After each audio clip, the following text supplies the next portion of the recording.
Many people enjoy the sun and feel better when it shines. This is not surprising when you consider that mankind's very existence has evolved under the sun rays. During this vast period of time, the skin of animals and then people was continuously exposed to sunlight. Human skin had to adapt to changes in the climate. The loss of body hair and pigmented skin is a good example of how the skin adapted to warm and sunny conditions. Today we are talking with Dr Pavel, dermatologist and renowned scientist in the field of skin pigmentation and the effects of sunlight on the human skin. Dr Pavel, when our ancestors migrated from sunny Africa to the north, having a dark skin was not always a benefit. No, that's correct. When we expose our skin to sunlight, it starts immediately producing the vitamin D. And the dark skin produces this vitamin D slowly. And white skin can produce this vitamin D quite fast.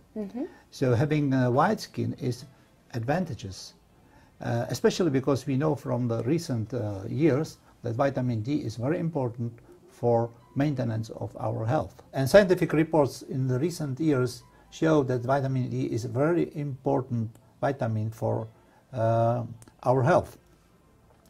There are also some reports from the last year showing that also some other vitamins, for example A2, is produced in light skin under influence of sunlight.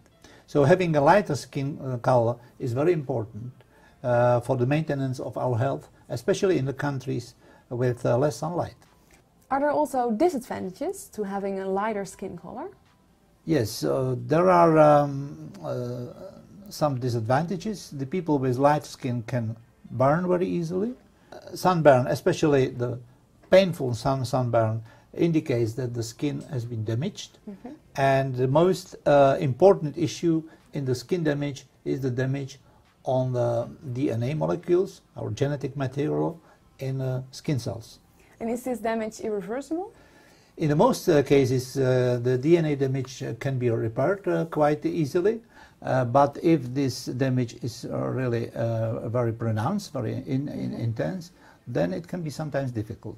A few years ago, we conducted a study with a group of young people whose average age was about 20 years. And we wanted to know how long does it take to repair the skin damage when the skin of these people is irradiated by sunlight, and the sunlight causes only slight redness.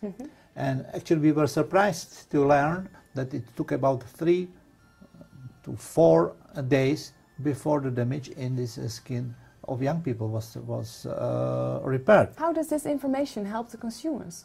Yes, this research provided us with an important message. When we expose our skin each day to bright sunlight, such a sunbathing on the beach, for example, such a sunbathing can cause DNA damage, and this damage can accumulate, and at a certain point it's not repairable. It cannot be repaired anymore. It's a permanent. And this means that people with fair skin who want to tan as much as possible within 1 week of their holidays, they can seriously damage their skin. They should actually look whether the skin is burned or not, and if it's burned, then wait several days. Does this also apply to sunbathing on tanning beds? Yes, the same principle holds true for sunbeds or treatment of people in a hospital with light therapy. The devices are equipped with switches, so you can limit the doses of ultraviolet light. But you can't switch off the sun, no. So people have to realize that that can sometimes burn very easily. More and more people are using tanning beds to prepare their skin before going on sunny summer holidays. They believe that this exposure to UV light over a period of time will protect them to the intense sunlight that they will get on the holidays. What is your opinion about this? Yes, indeed, there are several scientific papers showing that the skin can adapt to sunlight by slowly increasing the dose of ultraviolet radiation with sunbeds, for example. So there have been scientific studies about this as well? Yes, there are several scientific studies. We also paid attention to this item, and our results show that controlled exposure of the skin in tanning salons, and it was 3 times a week during several weeks. It provided slightly more than a doubling of the natural protection mechanisms. So this natural reaction actually acts like a sunscreen? Yeah, that's correct. It's kind of sunscreen, natural sunscreen. When you compare it with sunscreen, it has certain advantages because it's waterproof, sweat-proof, and it cannot be removed by towel. And you don't have to apply it several times a day on the skin. How do the processes in the skin provide this protection? Actually, it's a very complex process, and it consists of different components, at least 3 components. The first is slow build-up of pigmentation, so the skin is getting dark. The second is thickening of the skin. The skin is slowly getting thicker, and it applies especially to the surface of the skin, a so-called horny layer. And the third component is not very well understood, but it's certainly very important. There are some biochemical processes which can be speed up by skin adaptation. So, for example, the negative influence of sunlight can be repaired easily and faster if the skin is adapted. Of course, there are also some people that burn very quickly and never tan. What about them? Yes, these people can really burn very easily, and some of them cannot make any extra pigmentation, so they are not able to fully benefit from the normal natural protection mechanisms, and they must be extremely careful in the sun.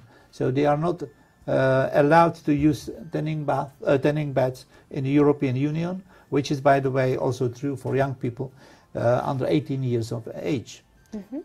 The only advantage is that these people can make easily vitamin D in their skin. So they need less sun to have the vitamin D. Exactly. Could we summarize and draw the conclusion that getting used to sunlight by a modern sunbed is quite possible for most people?